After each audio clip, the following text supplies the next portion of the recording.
కాలం కబళిస్తున్నప్పుడు సత్యాన్ని తెలుసుకొని అయ్యో మోసపోతిని అని ప్రాణి పరితాపాన్ని పొందుతుంది. మానవ జీవితంలో ప్రతి నిమిషం విలువైంది.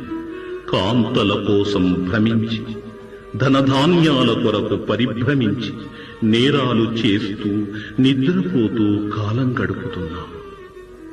ఇంతలో వృద్ధాప్యం తలుపు తడుతుంది. అప్పుడు వివేకం తొంగి చూస్తుంది. ఏం ప్రయోజనం? గతకాలం తిరిగి రాదు. నిమిషమేడతెగక హరి నిన్ను తలచి మమత నీ మీదనే మరపి బతుకుట కాక నిమిషమేడతెగక